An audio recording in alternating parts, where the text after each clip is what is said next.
Hello students, कल वाली class में हमने D and F block elements को स्टार्ट किया था और उसके अंदर बच्चों एक प्रॉपर्टी पड़ी थी एटॉमिक रेडियस। तो जो एटॉमिक रेडियस था बच्चों, अगर थोड़ा आगे उसमें बढ़ते हैं तो आयनिक रेडियस का भी सेम वैसे ही ट्रेंड होता है। जैसा एटॉमिक रेडियस का वेरिएशन आपने पढ़ा था डी ब्लॉक एलिमेंट्स के लिए, सेम वही वेरिएशन बच्चों आयनिक रेडियस का होगा। आयनिक रेडियस सबको ध्यान ही है, किसी भी आयन के सेंटर से लेकर के जहाँ पे उसका लास्ट इलेक्ट्रॉन होता है वहाँ तक का डिस्टेंस क्या बोला जाता है बच्चों? Ionic radius. तो लिख लेते हैं इस बात को। तो trend in ionic radius is similar to, कैसा है, जैसे कि एटॉमिक रेडियस का है। ठीक, चलें जी अगली प्रॉपर्टी पढ़ते हैं बच्चों, सेकंड।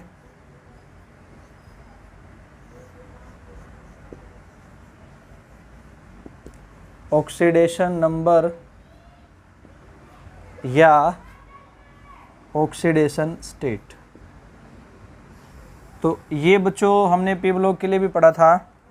तो डी ब्लॉक के एलिमेंट्स मेटल्स होते हैं, आयरन, निकल, कॉपर, जिंक। तो ऑब्वियस सी बात है इनका ऑक्सीडेशन नंबर क्या होगा? पॉजिटिव होगा। नेगेटिव की तो बात हम सोच भी नहीं सकते। कितना होगा उस मुद्दे पे आते हैं, देखते हैं।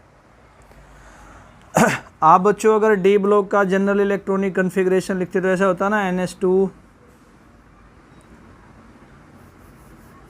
लास्ट में आएगा, NH2 N-1 D1 to 10। तो सबसे पहले मैं ऐसा इसलिए लिख रहा हूँ, इसकी एनर्जी ज़्यादा है आपको समझाने के लिए। S के तो 2 इलेक्ट्रॉन ये कम से कम डोनेट करेंगे ही, +2 आएगा। और S के साथ मान लिया बच्चों अगर इन्होंने D का भी इलेक्ट्रॉन डोनेट कर दिया, देखें S के 2 इलेक्ट्रॉन डोनेट हुए तो +2 आ गई स्टेट। S के 2 इलेक्ट्रॉन के साथ साथ D का भी डोनेट कर दिया 1 इलेक्ट्रॉन, अब इतना बता रहा हूँ, तो क्या आ गई स्टेट बच्चों? +3। और एक कर दिया तो +4। ऐसा करते करते बच्चों इनका ऑक्सीडेशन नंबर +7 तक आ जाता है। तो क्या बोलेंगे? डी ब्लॉक एलिमेंट्स का ऑक्सीडेशन नंबर वेरिएबल होता है और ये वैल्यू कहाँ से कहाँ तक होती है बच्चों? +2 से लेके +7 तक। अब आप कहेंगे सर वेरिएबल क्यों होता है? वो यहाँ से आपको समझ आ रहा होगा। डी ब्लॉक एलिमेंट्स का ऑक्सीडेशन नंबर वेरिएबल इसलिए होता है बच्चों क्योंकि यहाँ पे S सब शेल के इलेक्ट्रॉन्स और D सब शेल, दोनों सब शेल्स के इलेक्ट्रॉन क्या करते हैं? बॉन्डिंग में पार्टिसिपेट करते हैं। तो दोनों का कंट्रीब्यूशन मिला करके ऑक्सीडेशन नंबर क्या आएगा? इनका वेरिएबल आएगा। इस बात को लिखते हैं पहले।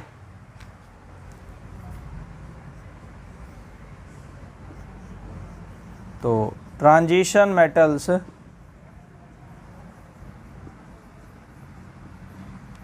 हैव वेरिएबल ऑक्सीडेशन नंबर, कहाँ से कहाँ लिख देंगे यहाँ? +2 to +7। क्यों ऐसा? बिकॉज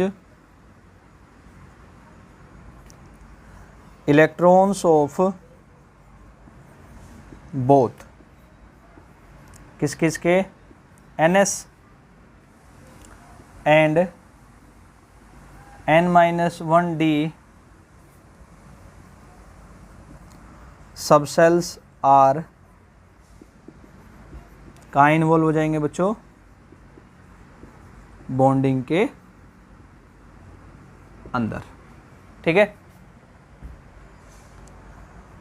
अगर पहली ट्रांजिशन सीरीज की बात करेंगे बच्चों तो उसमें स्कैंडियम +2 के अलावा +3 भी स्टेट शो करेगा, बाकी एलिमेंट सिर्फ +2 ही स्टेट शो करेंगे। ये एक ट्रेंड है जो फिक्स है, वो आपको बता रहा हूँ। तो स्कैंडियम जो फर्स्ट ट्रांजिशन सीरीज का है बच्चों शोज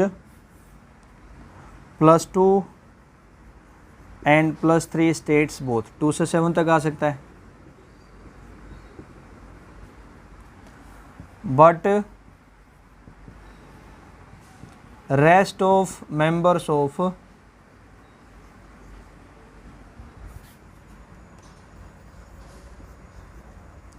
दिस सीरीज क्या शो करते सिर्फ शोज ओनली, क्या शो करेंगे सिर्फ +2 स्टेट को। थोड़ा बच्चों और आगे बढ़ते हैं। ओस्मियम है एलिमेंट, र्यूथेनियम है, वो बच्चों अपनी स्टेट +4 शो करते हैं, +6 शो करते हैं, और पूरे इस ट्रेंड से अलग +8 तक भी स्टेट शो कर सकते हैं। यानी कि ट्रांजिशन मेटल्स के अंदर बच्चों हाईएस्ट स्टेट कितनी आएगी ऑक्सीडेशन नंबर की? +8 आएगी। इस बात को भी नोट करना। Osmium, र्यूथेनियम,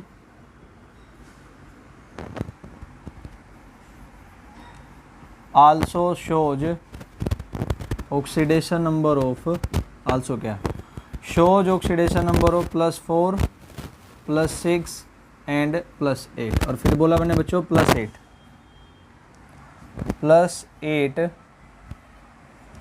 is the highest oxidation number in transition metals, या बोल दे बच्चों डी ब्लॉक एलिमेंट्स, ऐसा इसमें बोलते हैं। कुछ चीज़ें और अभी बच्चों यहाँ से ऐसा भी अपने को ध्यान करना चाहिए ना कि स्टेट वेरिएबल हो, चाहे कोई भी स्टेट हो, +2 से लेके +7 तक, कोई भी एलिमेंट पर्टिकुलर अपने उसी ऑक्सीडेशन नंबर, उसी ऑक्सीडेशन स्टेट में स्टेबल होगा जहाँ पे उसका कन्फिग्रेशन हाफ फील्ड या फुली फील्ड आ जाए। मान लिया एक एलिमेंट है बच्चों, उसने 3 इलेक्ट्रॉन दिया, उसकी स्टेट आ गई +3, लेकिन उसका कन्फिग्रेशन भी क्या आया? हाफ फील्ड आ गया, तो फटाफट उस 3 स्टेट में स्टेबल है एज कम्पेयर टू किसी भी स्टेट से। ऐसे मान लिया बेटा किसी एलिमेंट ने 2 इलेक्ट्रॉन दिए, 2 इलेक्ट्रॉन देने के बाद उसका कन्फिग्रेशन फुली फील्ड हो गया, तो क्या होगा? वो और किसी स्टेट के कंपेयर में उसका जो +2 वाला स्टेट है वो सबसे ज़्यादा क्या होगा? स्टेबल होगा, या उस स्टेट में वो सबसे ज़्यादा मिलेगा। तो इस बात को भी ध्यान में करते हैं और कुछ इसके एग्जाम्पल्स भी देखेंगे। तो बोलेंगे इसको element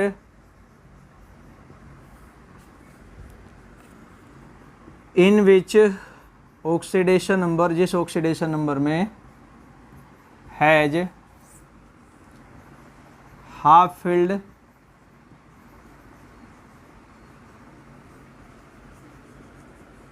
have, in which oxidation number has half field और fully field configuration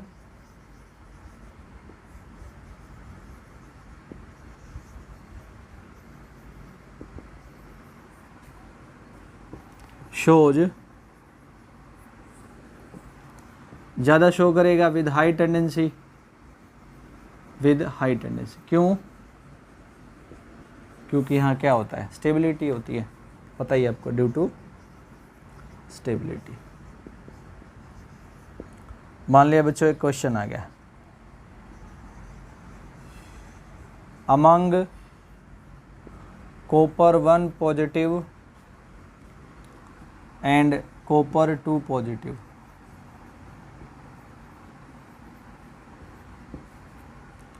which one is more stable? एक बार बच्चों कॉपर 1 पॉजिटिव आयन है, यानी प्लस का 1 चार्ज है, ऑक्सीडेशन नंबर 1 है। दूसरी बार प्लस का 2 चार्ज है, ऑक्सीडेशन नंबर 2 है। तो कौन से वाला आयन ज़्यादा स्टेबल है? स्टेबल दोनों ही हैं, लेकिन कौन से वाला ज़्यादा स्टेबल है? तो बच्चों क्या करना, इस तरह के क्वेश्चंस का आंसर आपने इलेक्ट्रॉनिक कन्फिग्रेशन से बताना है। स्टार्ट करते हैं। कॉपर में बच्चों इलेक्ट्रॉन्स होते हैं कितने? 29।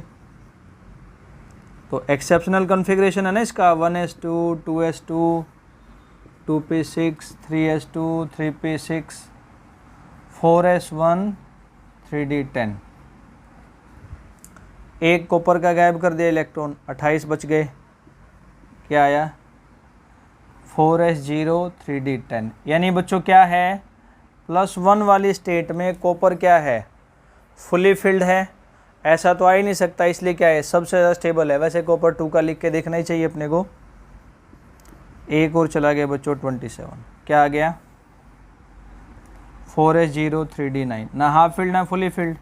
तो हाफ फील्ड स्टेबल कन्फिग्रेशन आने की वजह से कॉपर 1 पॉजिटिव स्टेट ज़्यादा स्टेबल है as compare to copper 2 positive state. तो लिखते हैं इसको। तो copper 1 positive state is more stable than copper 2 positive state. किस वजह से? क्योंकि 1 पॉजिटिव में क्या है, ड्यू टू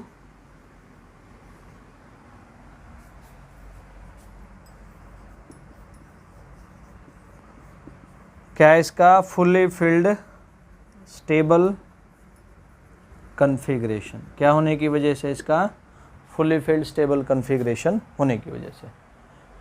ठीक, एक क्वेश्चन और बच्चों कराता हूं इसी पे। क्वेश्चन है बच्चों, अमंग आयरन 2 पॉजिटिव यानी स्टेट आ गई +2 एंड आयरन 3 पॉजिटिव, यानी यहाँ स्टेट क्या आ गई बच्चों +3 में, +3 मतलब आयरन 3 पॉजिटिव में स्टेट क्या आ गया, ऑक्सीडेशन नंबर क्या आ गया बच्चों +3। Which one is more stable, कौन सा ज़्यादा स्टेबल है?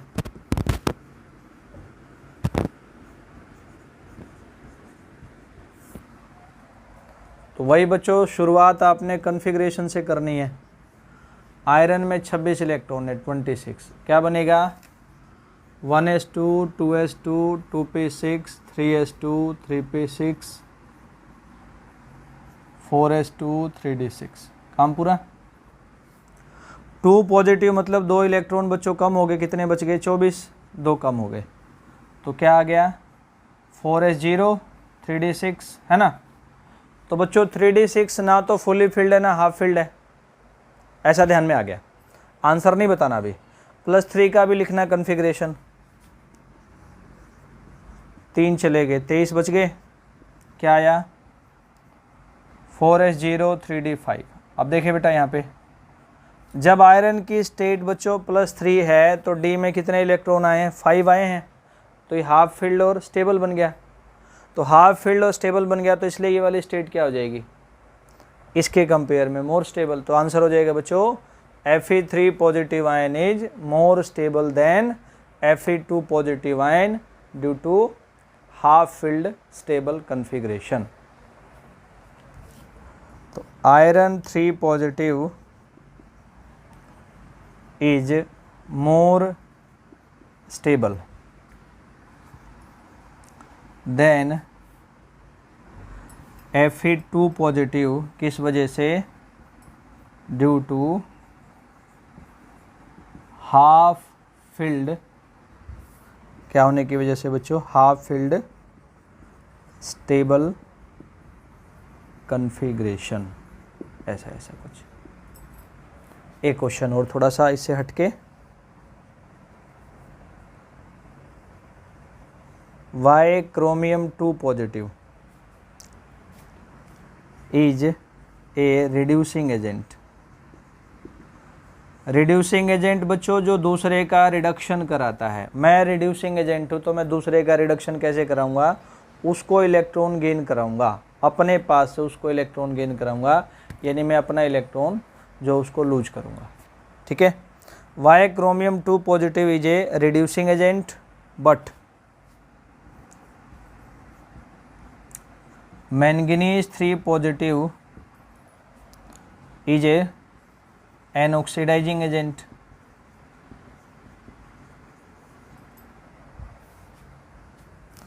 ऑक्सीडाइजिंग एजेंट वो होगा बच्चों जो दूसरे का ऑक्सीडेशन करवाएगा।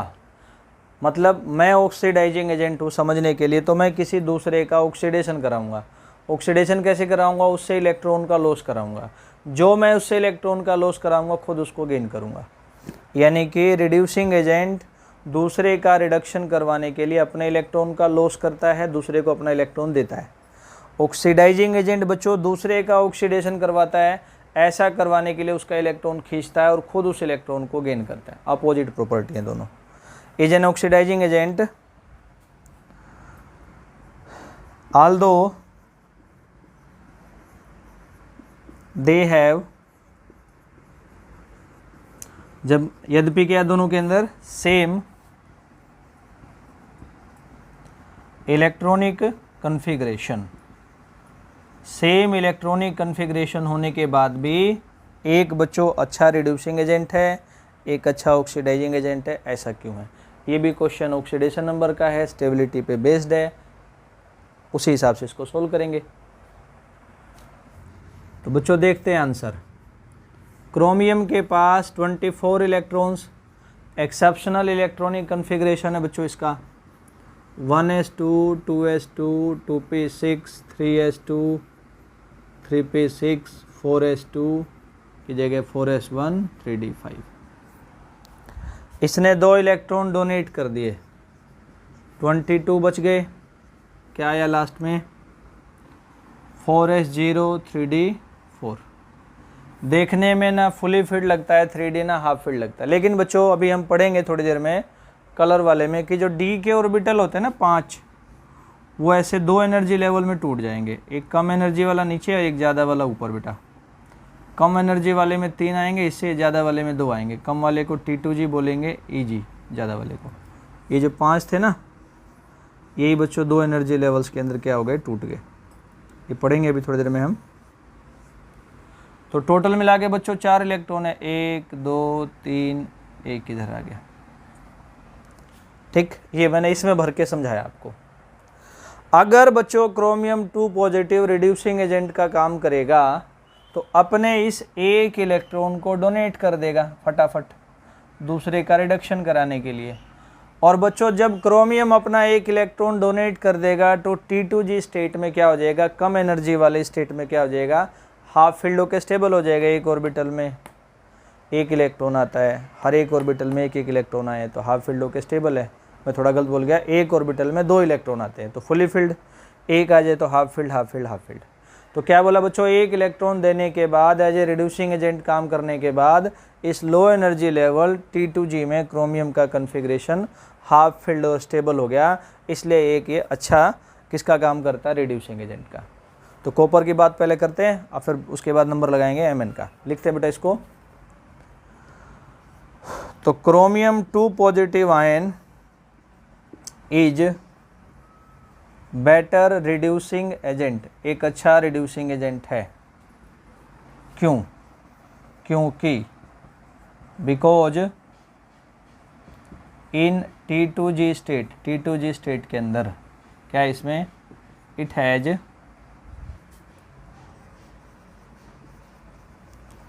हाफ फील्ड, इसके पास क्या है, हाफ फील्ड बच्चों स्टेबल कन्फिग्रेशन है। It has half field stable configuration.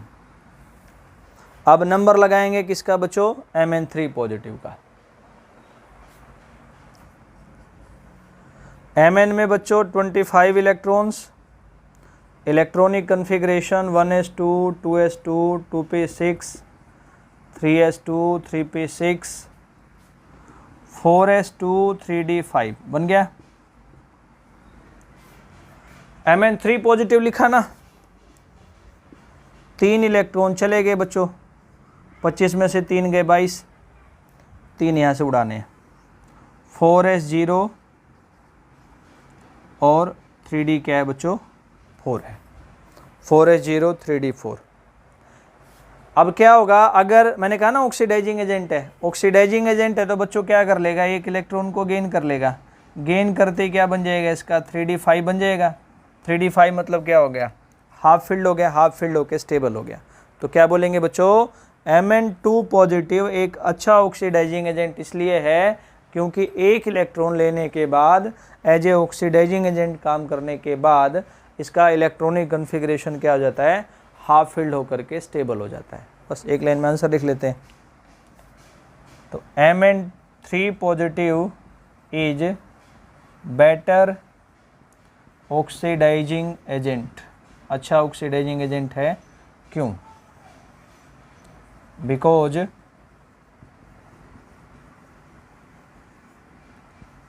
Bye gaining 1 electron, एक इलेक्ट्रॉन को गेन करके, 1 इलेक्ट्रॉन इट एक्वायर्स, ये क्या एक्वायर कर लेगा, ए half field,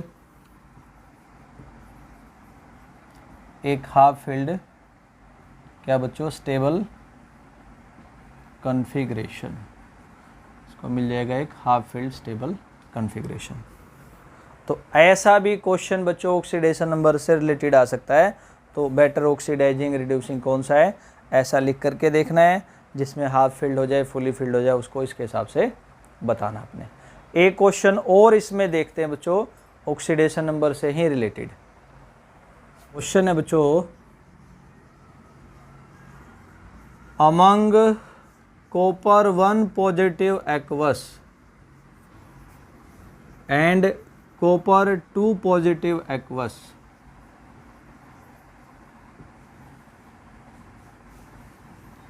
which one is more stable? दोनों में से ज़्यादा स्टेबल कौन सा है? तो कई बच्चे कहेंगे सर जी ने तो वही क्वेश्चन लिख दिया दोबारा से। मैंने बेटा वही नहीं लिखा है, चार्ज वही है लेकिन इसको एक्वस में वाटर में डाला है।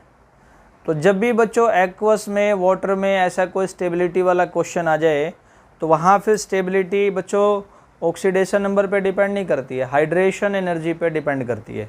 कभी ना कभी आपने सुना ही होगा हाइड्रेशन एनर्जी बच्चों, जब 1 मोल आयनिक कंपाउंड को आयन को वाटर में डालते हैं तो आयन वाटर से जाके जुड़ता है, वाटर के साथ उसका अट्रैक्शन होता है, वाटर से जुड़ जाता है, स्टेबल हो जाता है वाटर में जुड़ने के बाद, फिर वहाँ से एनर्जी रिलीज होती है, उसको बोलते हैं हाइड्रेशन एनर्जी। जितना ज़्यादा वो आयन बच्चों वाटर से जुड़ेगा उतनी ज़्यादा एनर्जी रिलीज होगी, उतना ही ज़्यादा वो वाटर में स्टेबल हो गया, क्योंकि वाटर से जुड़ के स्टेबल हो गया। ठीक है, तो यहाँ पे स्टेबिलिटी कैसे देखेंगे, हाइड्रेशन एनर्जी से। तो बच्चों एक्वस सॉल्यूशन में यहाँ लिखेंगे stability in aqueous solution is directly proportional to hydration energy। और मैं यही बता देता हूँ आपको, हाइड्रेशन एनर्जी ज़्यादा कब होगी, जब आयन पे चार्ज ज़्यादा होगा। आप कहेंगे सर कैसे? देखिए मैं कॉपर वाला एग्जांपल लेता हूँ। कॉपर 1 पॉजिटिव है, ये बच्चों वाटर लिख दिया मैंने। एक पॉजिटिव एक नेगेटिव आयन एक बार जुड़ेगा, एक ही बार एनर्जी रिलीज होगी, इसकी स्टेबिलिटी होगी। मैंने बदल किया, 2 पॉजिटिव लिख दिया, एक बार जुड़ा वाटर के साथ, एक पॉजिटिव और बच गया ना, एक बार और जुड़ जाएगा, कितनी बार एनर्जी रिलीज होगी? 2 बार। चार ज़्यादा है तो ज़्यादा बार जुड़ेगा, ज़्यादा एनर्जी रिलीज होगी, ज़्यादा स्टेबिलिटी होगी। तो आंसर क्या बनेगा बच्चों, कॉन्फ़िगरेशन से opposite. Copper 2 positive ion aqueous solution में कॉपर 1 पॉजिटिव आयन से ज़्यादा स्टेबल होगा, क्योंकि इस पे चार्ज ज़्यादा है, इसलिए इसकी हाइड्रेशन एनर्जी भी ज़्यादा होगी। तो लिखते, तो ऐसा भी इसमें सोचना है। तो copper 2 positive aqueous is more stable than copper 1 positive aqueous, किस वजह से? बिकॉज कॉपर 2 पॉजिटिव हैज, क्या होगा इसके पास, हाई चार्ज होगा, इसलिए so it has high value of, इसके पास क्या होगा, हाई वैल्यू होगा किसके लिए बच्चों, हाइड्रेशन एनर्जी के लिए। तो ऐसा करके बच्चों ये ऑक्सीडेशन नंबर ऐसी एक प्रॉपर्टी है। अगली बात करते हैं बच्चों थोड़ा सा आयनाइजेशन एंथैल्पी के बारे में, थर्ड प्रॉपर्टी, जैसे पी ब्लॉक में बात करी थी हमने। तो ये सबको पता है बच्चों, किसी भी गैसियस एटम में से इलेक्ट्रॉन निकालने के लिए, लास्ट इलेक्ट्रॉन को निकालने के लिए जो एनर्जी देनी पड़ेगी उसको बोलते हैं आयनाइजेशन एनर्जी या एंथैल्पी। इसकी वैल्यू ज़्यादा कब लगती है, जब एटम का साइज छोटा होता है या बच्चों एटम का इलेक्ट्रॉनिक कन्फिग्रेशन फुली फील्ड या हाफ फील्ड होता है। इस बात को ध्यान करना है। तो शुरुआत करते हैं। एस ब्लॉक है पहले, फिर बच्चों डी ब्लॉक है, फिर पी ब्लॉक है। अगर हम कंपेयर करेंगे फर्स्ट आयनाइजेशन एंथैल्पी, यानी पहला इलेक्ट्रॉन निकालने के लिए जो एनर्जी देनी पड़ेगी, तो डी ब्लॉक एलिमेंट्स का साइज इनका एस ब्लॉक से स्मॉल है, इसलिए बच्चों डी ब्लॉक एलिमेंट्स की first ionization enthalpy S block elements से ज़्यादा। फिर डी ब्लॉक एलिमेंट से पी ब्लॉक एलिमेंट्स का साइज छोटा है, इसलिए बोल देंगे पी ब्लॉक की एलिमेंट्स की आयनाइजेशन एंथैल्पी ज़्यादा, या डी ब्लॉक एलिमेंट्स की आयनाइजेशन एंथैल्पी कम होगी किसके कंपेयर में, पी ब्लॉक एलिमेंट्स के कंपेयर में। तो पहला वेरिएशन तो ये लिख सकते हैं, लिखते हैं इसको। तो बोलेंगे बच्चों first ionization enthalpy of D block elements, D block elements के लिए इज हायर देन, ज़्यादा होगा,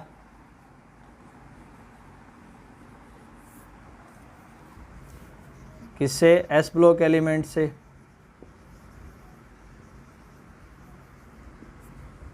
और किससे कम होगा, बट पी ब्लॉक एलिमेंट से कम होगा, lower than P block elements. किस वजह से, बस एक लाइन में बोल दो, along the period left to right क्या होगा, साइज डिक्रीज होगा, या सीधा लिख दो बच्चों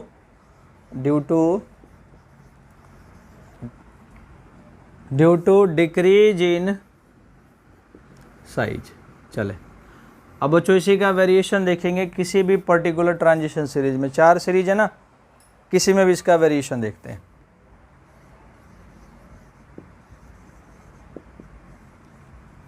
तो variation along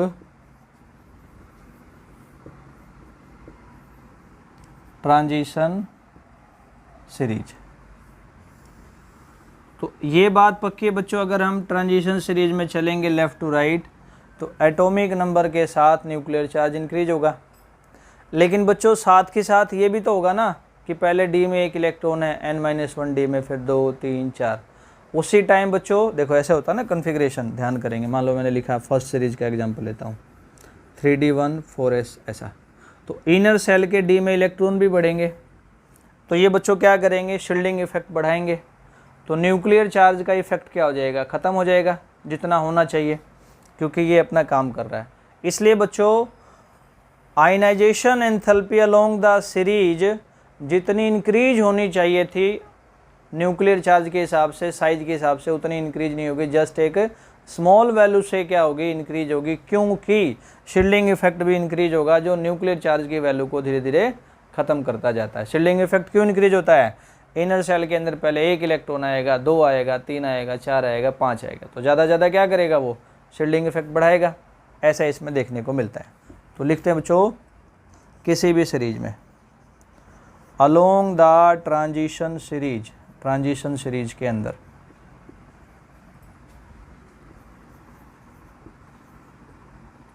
ionization enthalpy increases, लेकिन बहुत स्मॉल वैल्यू से, बट बाई किससे वैल्यू से, स्मॉल वैल्यू से। क्यों है ऐसा, बिकॉज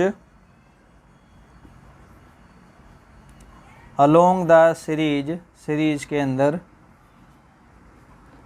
न्यूक्लियर चार्ज जो होता है वो इंक्रीज होता है, nuclear charge increases with increase in atomic number. ऐसे एटॉमिक नंबर बढ़ेगा ना सीरीज में, but at the same time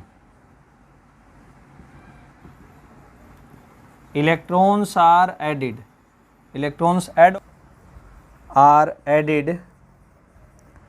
in same, ये वही तो रहेगा, मान लो 3D है तो 3D रहेगा, 4D है तो 4D रहेगा, सेम n-1 डी सबशेल, जिसकी वजह से शील्डिंग इफेक्ट भी बढ़ेगा, अपना कमाल दिखाना शुरू कर देगा।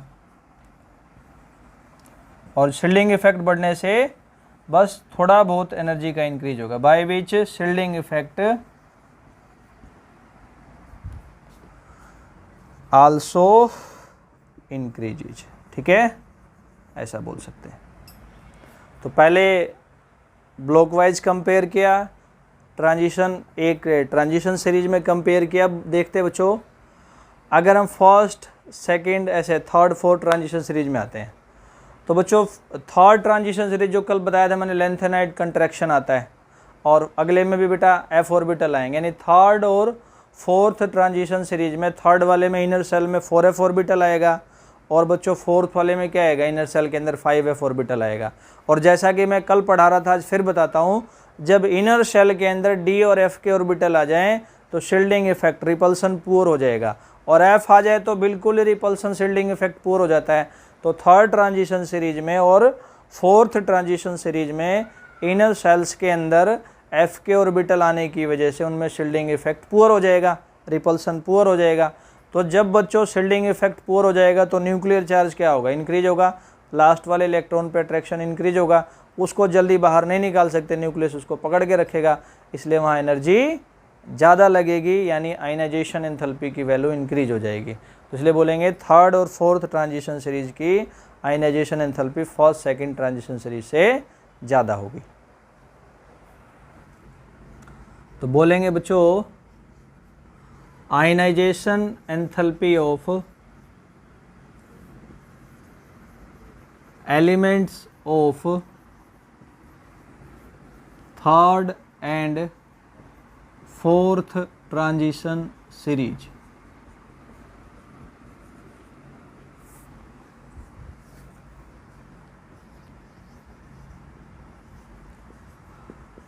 is higher than ionization enthalpy of किसके कंपेयर में, first and second transition series. क्यों ऐसा, because in third and fourth transition series, क्योंकि थर्ड और फोर्थ ट्रांजिशन सीरीज के अंदर f के ऑर्बिटल आ जाएंगे, f ऑर्बिटल्स आर इन्वॉल्व हो जाएंगे इनर सेल्स के अंदर, 4f 5f ऐसा, उसके बाद d फिर ऐसा आएगा, are involve in inner shells, जिनकी वजह से बाय विच इनकी शेप ऐसी है कि शील्डिंग इफेक्ट तो हो जाएगा डिक्रीज, शील्डिंग इफेक्ट डिक्रीज, और बच्चों न्यूक्लियर चार्ज क्या होगा, इंक्रीज होगा, एंड न्यूक्लियर चार्ज, और फिर आप जानते हैं न्यूक्लियर चार्ज इंक्रीज होगा, इलेक्ट्रॉन को पकड़ लेंगे, बाहर निकालने के लिए यहाँ लिखा है एनर्जी ज़्यादा लगेगी। तो ये बच्चों हमने थर्ड प्रॉपर्टी पढ़ ली डी ब्लॉक एलिमेंट्स के लिए, जिसको बोला हमने आयनाइजेशन एंथैल्पी। अगली प्रॉपर्टी है बच्चों फोर्थ, फॉर्मेशन ऑफ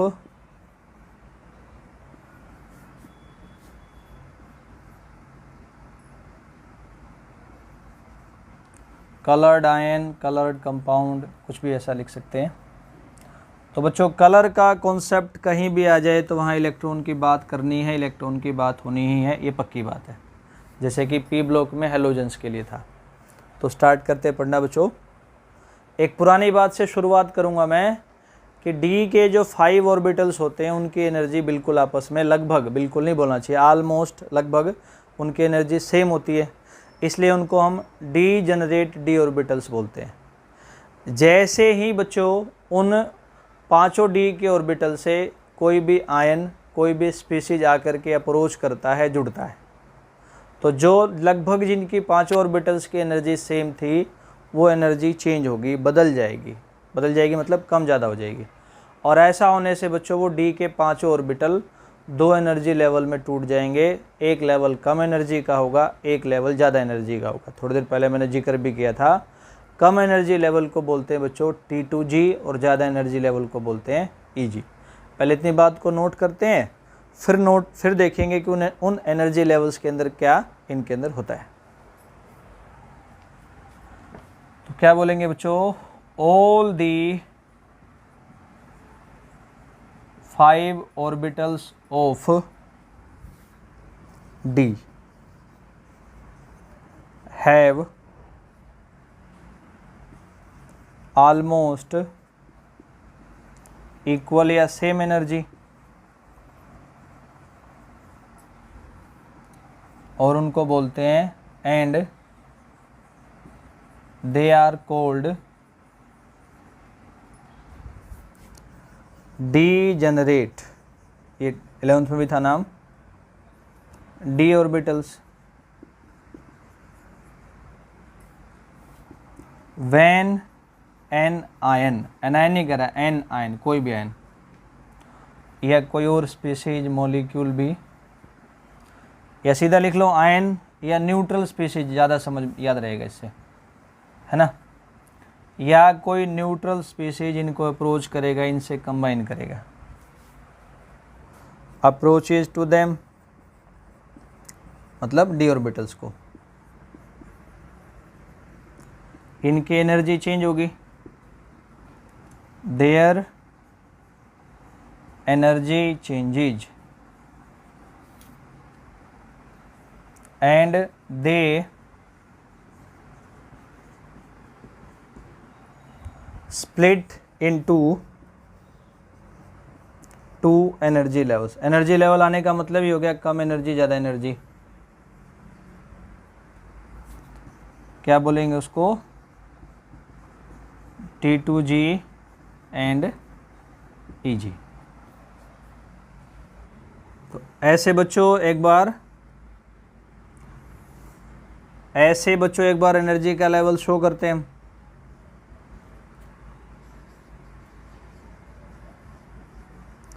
पांच ऑर्बिटल बनाते हैं सेम एनर्जी के,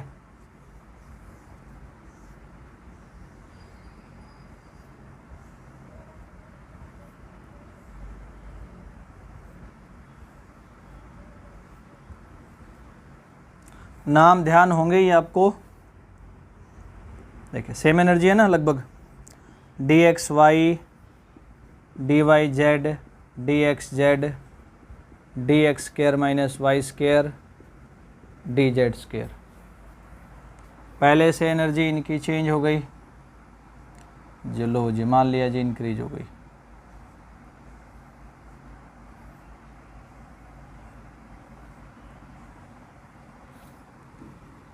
और ये दो एनर्जी लेवल में टूट गए जी, लो जी टूट गए जी।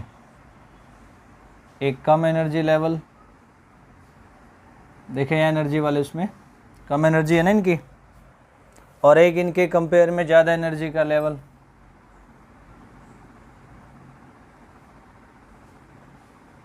कम वाले को बोला हमने T2G, ज़्यादा वाले को बोला EG। ये हो गए DXY, DYZ, DXZ, DX square minus Y square, ये हो गया बच्चों DZ स्क्वायर। चलो यहीं तक पढ़ा है मैंने, अभी यही लिखा है। अभी अगली बात बताता हूँ बच्चों, कलर में एंट्री करते हैं। यहाँ पे बच्चों को इलेक्ट्रॉन होगा, ये इलेक्ट्रॉन्स होंगे। मान लिया एक इलेक्ट्रॉन था, आप 5 मान लो, कितने मान लो आपकी मर्जी है, ये आ गए यहाँ पे एक। अब जैसे ही इसके ऊपर आके बाहर से लाइट गिरेगी, लाइट को डालते हैं, तो बच्चों जो इलेक्ट्रॉन T2G लेवल में था उसको लाइट से एनर्जी मिल जाएगी। ऐसा कॉन्सेप्ट पहले भी आया है, लाइट और एनर्जी वाला बोल रहा हूँ, T2G और EG वाला नहीं। एनर्जी मिलते ही बच्चों इलेक्ट्रॉन ज़्यादा एनर्जी के लेवल EG में पहुँच जाएगा। लाइट से एनर्जी मिलने के बाद अब यहाँ तो रहेगा नहीं, क्योंकि ये कम एनर्जी का लेवल है। ये ज़्यादा एनर्जी के लेवल EG में पहुँच जाएगा, पहुँच गया। यहाँ थोड़ी देर रहेगा, फिर वापस अपने स्टेट में आएगा, आने की कोशिश करेगा। लेकिन बच्चों स्टेट में कब आ सकता है वापस, जब इसकी एनर्जी कम होगी, क्योंकि अभी तो इसके पास एक्स्ट्रा एनर्जी है लाइट से। तो जो एक्स्ट्रा एनर्जी है लाइट वाले उसको ये रिफ्लेक्ट कर देगा, एनर्जी कम हो जाएगी, वापस यहाँ आ जाएगा। जैसे कलर की लाइट को ये रिफ्लेक्ट करेगा अपने एनर्जी को कम करने के लिए, उस लाइट का कम्प्लीमेंट्री कलर अपने को दिखाई देता है।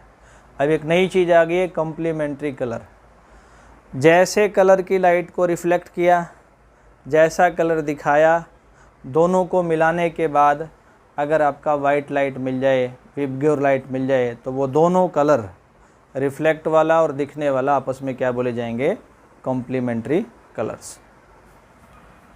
देखिए, व्हेन लाइट फॉल्स इलेक्ट्रॉन कहाँ से, from T2G level by gaining energy को गेन करके,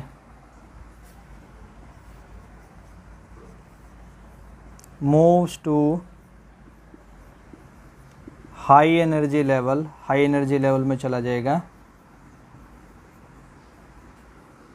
क्या बोलते हैं उसको, देखो डायग्राम में लिखा हुआ है इजी, कुछ टाइम के बाद, after some time, electron moves back to T2G level. कैसे, बाय रिफ्लेक्टिंग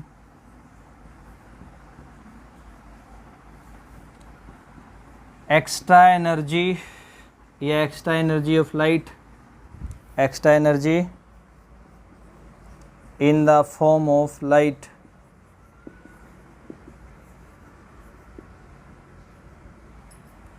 अगली बात, कॉम्प्लीमेंट्री कलर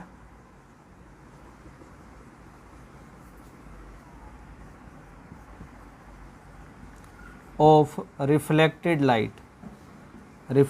लाइट का कॉम्प्लीमेंट्री कलर।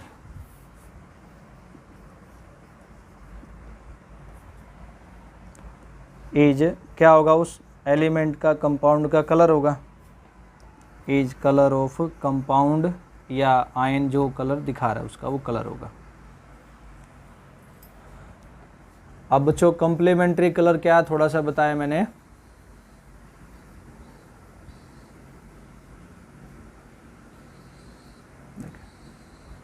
जो कलर रिफ्लेक्ट हुआ और जो कलर अपने को दिखाई दिया, विजिबल हुआ, दोनों को मिलाने के बाद अगर वाइट लाइट आ गई तो वो कॉम्प्लीमेंट्री कलर है। रिफ्लेक्ट वाला विजिबल हुआ जो दिखा मिला दे तो वो क्या होगा, वाइट लाइट बन जाए तो कॉम्प्लीमेंट्री कलर होते हैं। ऐसे आप सबने विबग्योर सुना है, विबग्योर 1 2 3 4 5 6 7 कलर हो गए। ये एक ऐसे एरो बनाया मैंने, एक और बनाया, एक और बनाया, यानी कि मैं क्या समझा रहा हूँ, दूसरा और पांचवा कलर एक दूसरे का कॉम्प्लीमेंट्री है, तीसरा और छठा कलर एक दूसरे का कॉम्प्लीमेंट्री है, चौथा और सातवां कलर एक दूसरे का क्या बच्चों, कॉम्प्लीमेंट्री कलर है।